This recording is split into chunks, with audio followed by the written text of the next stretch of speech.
നമസ്കാരം, ഏവർക്കും പുതിയ വീഡിയോയിലേക്ക് സ്വാഗതം. വീണ്ടും ഒരു ഡെവലപ്മെൻറ്റ് സീരീസിൽപ്പെട്ട മറ്റൊരു വീഡിയോ ആയിട്ടാണ് നിങ്ങളുടെ മുന്നിൽ വന്നിരിക്കുന്നത്. ഇന്ന് നമ്മൾ നിങ്ങളുടെ മുന്നിലേക്ക് കൊണ്ടുവരുന്നത് കേരളത്തിലെ ഗതാഗത പ്രശ്നം എന്ന് പറയുന്ന ഒരു സംഗതിയാണ്.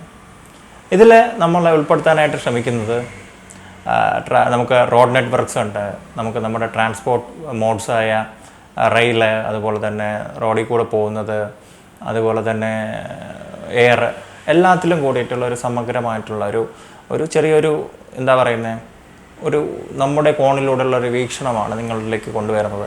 നിങ്ങൾക്ക് ഓരോരുത്തർക്കും ഇതിലെ പല ആസ്പെക്ട്സിനെ പറ്റി കമൻറ്റ് ചെയ്യാം, അല്ലെങ്കിൽ എന്തെങ്കിലുമൊക്കെ നിർദ്ദേശങ്ങളുണ്ടെങ്കിൽ അവിടെ സജഷനിൽ വയ്ക്കാം.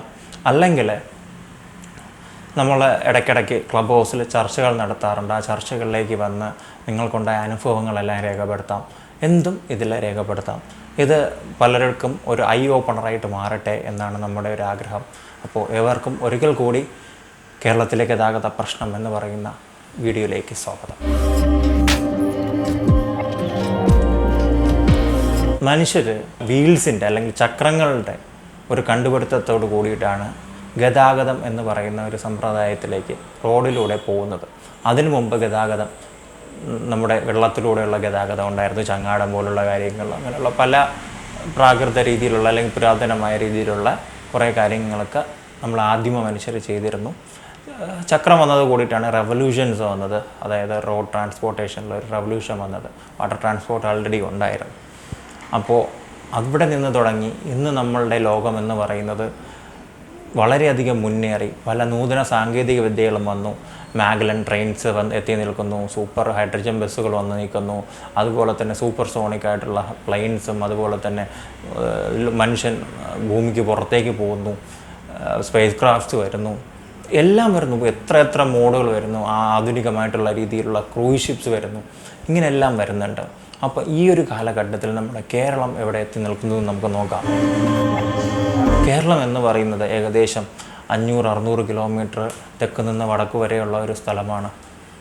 നമ്മുടെ കാസർഗോഡ് നിന്ന് തുടങ്ങി തിരുവനന്തപുരത്ത് അവസാനിക്കുന്ന ഒരു നീണ്ടു കിടക്കുന്ന ഒരു സംസ്ഥാനമാണ് കേരളം.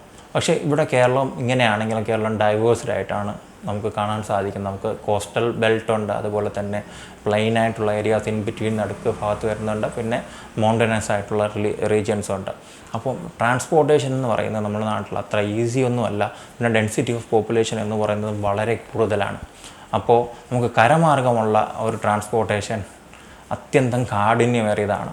നമ്മൾ റോഡ്സ് എല്ലാം നോക്കുക.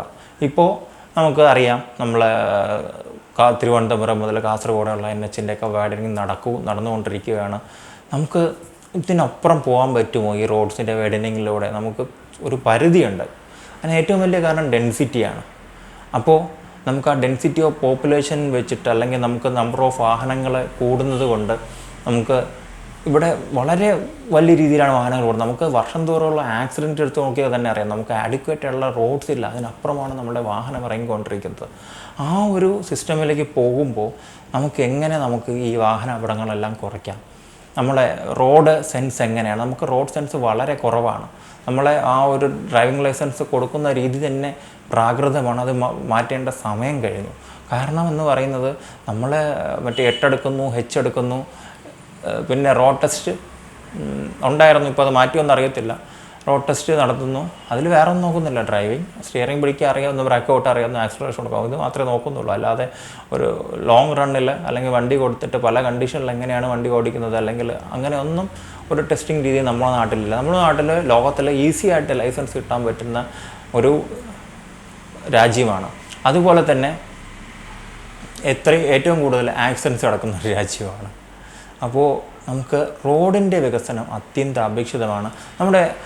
നിങ്ങൾ ശ്രദ്ധിച്ചിട്ടുണ്ടോ, നമ്മുടെ റോഡ്സ് എല്ലാം, അല്ലെങ്കിൽ നമ്മുടെ മെയിൻ റോഡുകളല്ല, NH അല്ല, നമ്മുടെ സ്റ്റേറ്റ് ഹൈവേ അല്ലെങ്കിൽ നമ്മുടെ ഗ്രാമീണ റോഡുകളൊക്കെ നോക്കുക. ഇവിടെ സ്റ്റേറ്റ് ഹൈവേ ഗ്രാമീണ റോഡ് നോക്കുക. അവിടെ ഒരു വികസനം എന്ന് പറയുന്നത് റോഡിൻ്റെ സൈഡിൽ കൂടി ടാറിടുന്ന ഒരു പരിപാടിയാണ് അവിടെ വികസനം. കാരണം എക്സിസ്റ്റിംഗ് റോഡ്സിൻ്റെ സൈഡിൽ കുറച്ചുകൂടെ കയറ്റി ഒന്ന് ടാർ ചെയ്ത് കൊടുക്കും. അതാണ് റോഡിൻ്റെ വീതി കൂടുന്നതും വികസനവും. ഈ നമ്മളെ ഗ്രാമീണ മേഖലയിലൊക്കെ എത്ര നല്ല ഫുട്പാത്ത് ഉണ്ട്. ഈവൻ പോലും നമ്മുടെ സിറ്റീസിൽ പോലും എത്ര ഫുട്പാത്ത് ഉണ്ട്. അതുപോലെ തന്നെ നമ്മുടെ നാട്ടിൽ ആരോഗ്യത്തിനും ബാക്കി എല്ലാത്തിനും ഭയങ്കര മുൻഗണന കൊടുക്കുന്നുണ്ട്. അല്ലെങ്കിൽ നമ്മുടെ നാട്ടിൽ ഒത്തിരി പ്രകൃതി സ്നേഹികളെല്ലാം ഉണ്ട്. എത്ര പേരാണ് സൈക്കിളിനെ പ്രോത്സാഹിപ്പിച്ച് സൈക്കിൾ ബേകൾ ഉണ്ടാക്കാൻ പറയുന്നത്? വളരെ കുറച്ച് പേരാണ്. ഇനി നമ്മുടെ നാട്ടിൽ ആഡിക്വേറ്റ് ആയിട്ടുള്ള ട്രെയിൻസ് ഉണ്ടോ? ട്രെയിൻസും വളരെ കുറവാണ്. കാരണം ഇനി ഇതിൽ പരം ട്രെയിൻസ് ഓടിക്കാനായിട്ട് പറ്റത്തില്ല എന്നാണ് സെൻട്രലിൽ നിന്ന് പറയുന്നത്. ഒന്നുകിൽ റെയിൽവേ വൈഡനിങ് നടക്കണം, അല്ലെങ്കിൽ വല്ല പുതിയ നൂതന ആശയം കൊണ്ടുവരണം. നമ്മളെന്തെങ്കിലും നൂതന ആശയം കൊണ്ടുവന്നു കഴിഞ്ഞാൽ അപ്പോൾ അവിടെ വരുന്നത് ആദ്യം അതിന് എതിർപ്പാണ്. വികസനം വേണം, പക്ഷേ നമ്മൾ വികസനത്തെ എതിർക്കുകയും ചെയ്യും അറ്റ് ദ സെയിം ടൈമിൽ. അതെല്ലാം നമ്മുടെ വലിയ വിഷയമാണ്. ഇനി നമുക്ക് 4 എയർപോർട്ടുണ്ട്. ഈ 4 എയർപോർട്ട്സിനെ നമ്മൾ നല്ല രീതിയിലാണ് യൂസ് ചെയ്യുന്നത്? ഒരിക്കലുമല്ല. ഈ നമ്മളെ 4 എയർപോർട്ട്സിലും ലോകത്ത് മിക്കവാറും സ്ഥലത്തേക്ക് കണക്ടിവിറ്റി ഉണ്ടോ? എല്ലാത്തിനൊന്നുമില്ല. കൂടുതലും ഗൾഫ് സെക്ടേഴ്സിൽ അല്ലെങ്കിൽ മിഡിൽ നമ്മുടെ സിംഗപ്പൂർ, മലേഷ്യ പോലുള്ള, തായ്ലൻഡ് പോലുള്ള സ്ഥലത്തേക്കാണ് ഉള്ളത്. നമ്മൾ എല്ലായിടത്തോട്ടും ഭയങ്കര വലിയ കണക്ടിവിറ്റി ഒന്നുമില്ല. നമ്മൾ കണക്ടിവിറ്റി ഇമ്പ്രൂവ് ചെയ്യാൻ എന്താ നോക്കുന്നത്? നമുക്ക് ടൂറിസം ഡെവലപ്മെൻറ്റ് വേണം. ടൂറിസം ഡെവലപ്മെൻറ്റ് ചെയ്യണമെങ്കിൽ നല്ല കണക്ടിവിറ്റി വേണം, നല്ല റോഡ്സ് ഉണ്ടാവണം. ഇനി നമ്മുടെ വാട്ടർ വേസ് ഉണ്ട്. വാട്ടർ വേസിനെ ഫലപ്രദമായിട്ട് യൂസ് ചെയ്യുന്നുണ്ടോ? ഇപ്പോൾ അതിന് വേണ്ടിയിട്ടുള്ള പ്രൊജക്ട്സൊക്കെ വരുന്നുണ്ട്. പക്ഷേ ഈ പ്രൊജക്ട്സ് എല്ലാം നല്ല രീതിയിൽ നമുക്ക് ഈ പ്രൊജക്ട്സൊക്കെ കൊണ്ടുവന്ന് അത് ഉദ്ഘാടനം ചെയ്യാനും എളുപ്പമാണ്. അല്ലെങ്കിൽ അവിടെ 1-2 മാസം ഇത് ഓടിക്കാനും എളുപ്പമാണ്. നമ്മളെ മെയിൻ ഇഷ്യൂ എന്ന് പറഞ്ഞു കഴിഞ്ഞാൽ നമ്മളെ ഈ ഒരു സാധനം കൊണ്ടത് മെയിൻറ്റെയിൻ ചെയ്യാൻ നമുക്കറിയത്തില്ല. നമ്മുടെ എത്ര പ്രൊജക്ട്സ് അതേപോലെ നഷ്ടപ്പെട്ടു പോയിട്ടുള്ളത്. വർഷങ്ങൾക്ക് മുമ്പ് നമ്മൾ കേരളത്തിൽ വാട്ടർ ട്രെയിൻ എന്ന് പറയുന്ന ഒരു കോൺസെപ്റ്റ് കൊണ്ടു. തിരുവനന്തപുരം മുതൽ കാസർഗോഡ് വരെയുള്ള പാത അവർ തന്നെ മെയിൻറ്റെയിൻ ചെയ്ത് അവർ തന്നെ ഇംപ്ലിമെൻറ്റ് ചെയ്ത് ഇവിടെ നിർമ്മിക്കാമെന്ന് പറഞ്ഞു. പക്ഷേ അവർക്ക് 50 വർഷത്തെ നടത്തിപ്പ് അവകാശം കൊടുക്കണം. ഗവൺമെൻറ്റിന് യാതൊരു ബാധ്യതയും ഇല്ലാത്ത ഒരു പദ്ധതിയാണ്. പക്ഷേ പ്രശ്നം എന്ന് പറ്റിയെന്ന് പറഞ്ഞു കഴിഞ്ഞാൽ ഗവൺമെൻറ് അവിടെ 30 വർഷത്തേക്ക് നിങ്ങൾക്ക് തരാൻ പറ്റുള്ളൂ എന്ന് പറഞ്ഞാൽ അവർ പൊടിയും തെറ്റി എണീറ്റ് പോയി. ഇതൊക്കെയാണ് നമ്മളിവിടെ നടക്കുന്നത്. ഈ 50 വർഷം എന്ന് പറയുന്നത് നിങ്ങൾ വിചാരിക്കുന്നത് വലിയൊരു സ്കെയിലിംഗ് ആണെന്ന്, അല്ലെങ്കിൽ വലിയ നീണ്ട വർഷങ്ങളാണെന്ന്. ഒരു രാജ്യത്തെ സംബന്ധിച്ചിടത്തോളം, ഒരു സ്റ്റേറ്റിനെ സംബന്ധിച്ചിടത്തോളം ഇതെന്ന് പറയുന്നത് വളരെ ചെറിയ വർഷമാണ്. ചിലപ്പോൾ നമ്മളൊരു 40 വർഷം അല്ലെങ്കിൽ 50 വർഷം നമ്മളൊന്നും ചിലപ്പോൾ കാണത്തില്ല. പക്ഷെ നമ്മുടെ അടുത്ത തലമുറയോടെ കാണും, അവർക്കത് മുതൽക്കൂട്ടാവും. അങ്ങനെയാണ് ലോകത്ത് പലരും പല കാര്യങ്ങളും ചെയ്യുന്നത്. യൂറോപ്യൻസ് ചെയ്യുന്നത് അങ്ങനെയാണ്, അമേരിക്ക ചെയ്യുന്നത് അങ്ങനെയാണ്, ഡെവലപ്ഡ് കൺട്രീസ്, ഓസ്ട്രേലിയ, ന്യൂസിലാൻഡ് എല്ലാം ചെയ്യുന്നത് ആ ഒരു രീതിയിലുള്ള ഫ്യൂച്ചറിസ്റ്റിക് ആയിട്ടുള്ള ചിന്ത. ഞാൻ എപ്പോഴും പറയുന്ന ഒരു കാര്യമാണ് ഫ്യൂച്ചറിസ്റ്റിക് തിങ്കിങ്. നമുക്ക് വേണ്ടിയല്ല, നമ്മുടെ അടുത്ത തലമുറയ്ക്ക് വേണ്ടി നമ്മൾ ചെയ്ത് കൊടുക്കണം. അതാണ് നമ്മൾ ചെയ്യേണ്ടത്. നമുക്ക് KSRTC ഉണ്ട്. KSRTC സൗത്ത് കേരളയിൽ ചിലപ്പോൾ കുറച്ചുകൂടെ ബെറ്റർ ആയിരിക്കാം. നോർത്ത് കേരളയിൽ വളരെയധികം അഭാവമുണ്ട്. അവിടെ പ്രൈവറ്റ് സെക്ടറിനെ എല്ലാം കുറച്ചുകൂടെ ബൂസ്റ്റ് ചെയ്യുന്ന തരത്തിൽ KSRTCക്ക് പറ്റും. ഇപ്പോൾ നമുക്ക് എല്ലാം ഗവൺമെൻറ് തന്നെ ചെയ്തു കൊടുക്കാനായിട്ട് സാധിക്കത്തില്ല. KSRTC ആൾട്ടുഗദർ ഒരു ഡിഫറൻറ്റ് സബ്ജക്റ്റാണ്. അതിനെ ചേഞ്ചസ് വരുത്തേണ്ടത് ഒരു ഡിഫറൻറ്റ് രീതിയിലാണ്. ഇനി നോർത്തിലോട്ടുള്ളവർ അവർ പ്രൈവറ്റ് ഓപ്പറേറ്റേഴ്സിനെ ബൂസ്റ്റ് ചെയ്യാനും അട്രാക്ട് ചെയ്യാനുള്ള പല പദ്ധതികളും കൊണ്ടുവരണം. എന്നാലേ എല്ലാവർക്കും കണക്ടിവിറ്റി എന്ന് പറയുന്നൊരു സംഗതി കിട്ടത്തുള്ളൂ. ബോട്ട് എന്ന് പറയുന്നത് ചീപ്പസ്റ്റ് ആയിട്ടുള്ള ട്രാൻസ്പോർട്ടാണ്. നമുക്ക് ചിലപ്പോൾ ഇച്ചിരി സമയമൊന്നും ഇപ്പോൾ കൂടുതൽ കറ്റാമറാറ്റ്സൊക്കെ നല്ല ഫാസ്റ്റിലാണ് പോകുന്നത്.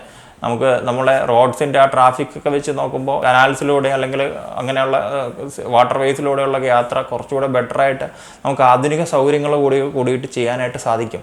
അപ്പോൾ അതിൻ്റെ എല്ലാം ഒരു ആസ്പെക്റ്റ് നമ്മൾ നോക്കണം. റോഡ്സ് ഉണ്ടെങ്കിലേ അവിടെ വാണിജ്യപരമായിട്ടുള്ള ഡെവലപ്മെൻറ്റ് വരത്തുള്ളൂ, അല്ലെങ്കിൽ ഇൻഡസ്ട്രീസ് വരത്തുള്ളൂ.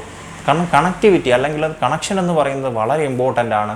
നമ്മൾ പോർട്സ് മാത്രം ഉണ്ടാക്കിയാൽ പോരാ, നമ്മൾ റെയിൽ വഴിയും റോഡ് വഴിയും ഉള്ള കണക്ടിവിറ്റി വളരെയധികം നല്ല രീതിയിൽ ഉണ്ടാക്കണം.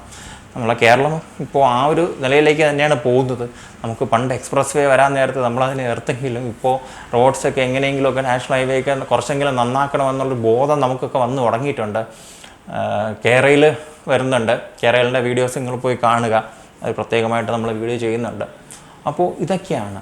അപ്പോൾ നിങ്ങളിൽ നിന്നുള്ള ഒട്ടനവധി സജഷൻസ് നമ്മളിൽ പ്രതീക്ഷിക്കുന്നു. അപ്പോൾ നിങ്ങൾ സജസ്റ്റ് ചെയ്യുന്നതനുസരിച്ച് ഇതുമായി ബന്ധപ്പെട്ട വീഡിയോകൾ നമ്മൾ ഭാവിയിലേക്ക് വരുന്നതായിരിക്കും. നിങ്ങളുടെ സജഷൻ ബേസിൽ മാത്രമായിരിക്കും കേട്ടോ. അതുപോലെ തന്നെ നമ്മുടെ ക്ലബ് ഹൗസിൽ ഇതിനെ പറ്റിയിട്ടുള്ള നേരത്തെ തുടക്കത്തിൽ പറഞ്ഞ പോലെ ചർച്ചകളുണ്ടാവും. അപ്പോൾ അതിലെല്ലാം വന്ന് പങ്കെടുക്കുക, നിങ്ങളുടെ അഭിപ്രായങ്ങൾ രേഖപ്പെടുത്തുക. നമുക്ക് ചെറിയൊരു മാറ്റം കൊണ്ടുവരാൻ പറ്റുമെങ്കിൽ നമുക്ക് അതിന് സാധിക്കട്ടെ. അല്ലെങ്കിൽ നമുക്ക് എല്ലാവർക്കും ഒരു കൂട്ടായ ഒരു പ്രയത്നം നടത്താം. ഇത്രയും പറഞ്ഞുകൊണ്ട് ഇന്നത്തേക്ക് ഞാൻ വിട വാങ്ങുന്നു. ഞാൻ ഷിബു സലേഹ, എന്നോടൊപ്പം ബ്രേണസ് രാജ്.